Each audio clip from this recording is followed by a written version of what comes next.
73নং বুখাৰী খতমৰ তাৰিখ আমি নিৰ্ধাৰিত কৰিছো 15 আৰু 16 জানুৱাৰী।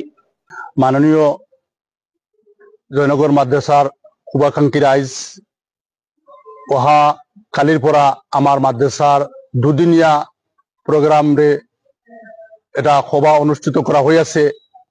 অহাকালি ৰাতিপুৱা 7টাৰ পৰা আমাৰ ছাত্ৰসকলৰ প্ৰতিযোগিতা, বঁটা বিতৰণী সভা ইত্যাদি কালি চলিব।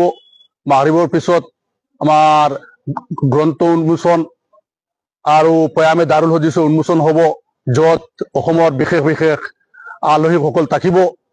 আৰু পিছদিনাখন 16 তাৰিখ বৃহস্পতিবাৰ আমাৰ ৰাতিপুৱা 7টাৰ পৰা সভাখন আৰম্ভ হ'ব।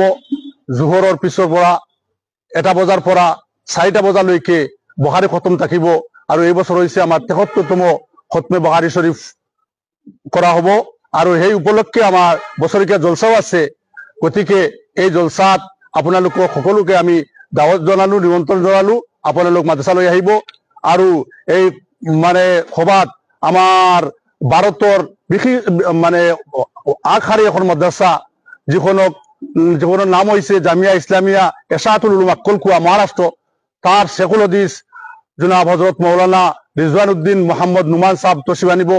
আৰু আমাৰ দিনী তালিম বোৰ্ড তথা তালিমী তৰক্কি বোৰ্ডৰ সৰপৰস্ত তথা অসম ৰাজ্যিক জমিয়ত উলামাৰ সভাপতি হজৰত মৌলানা মুস্তাক আনফৰ সাহেব থাকিব। আৰু লগতে আৰু বহুত অসমৰ গণ্যমান্য ওলামাসকল, সমাজসেৱীসকল উপস্থিত থাকিব।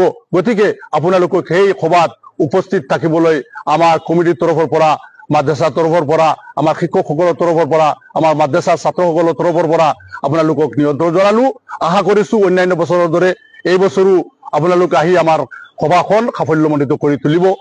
আৰু আমি এই বছৰ আশা কৰিছো যে অন্যান্য বছৰতকৈ, অন্যান্য বছৰত 20-25 হাজাৰ মানুহ আমাৰ ইয়াত জমা হয়, এই বছৰ ভাবিছো আমি 50 হাজাৰ মানুহ আমাৰ ইয়াত জমা হ'ব বুলি আশা কৰিছো। আশা কৰো আপোনালোকে আমালোকৰ দাৱত নিমন্ত্ৰণ কবুল কৰিব। এই বছৰ আপোনাৰ টোটেল ল'ৰা 115 জনে পাগুৰি পাব। দাৰা হাদিছৰ 51, হিফজৰ পাব, হাফিজ হৈছে 42 জন ল'ৰা, আৰু কেৰাত ডিপ্ল'মা পাব 22 জন, 22 ল'ৰা। টোটেল 115 জন ল'ৰা আমাৰ এই বছৰ পাগুৰি পাব। আৰু এই ল'ৰাখিনি গোটেই ভাৰতৰ ল'ৰা আছে, মহাৰাষ্ট্ৰৰ পৰা আৰম্ভ কৰি অসমৰ বাহিৰৰ আছে, মেঘালয়ৰ আছে, ইউপিৰ আছে, এনেকুৱা পশ্চিমবংগৰো আছে, বিভিন্ন ষ্টেটৰ ল'ৰা আছে আমাৰ ইয়াত।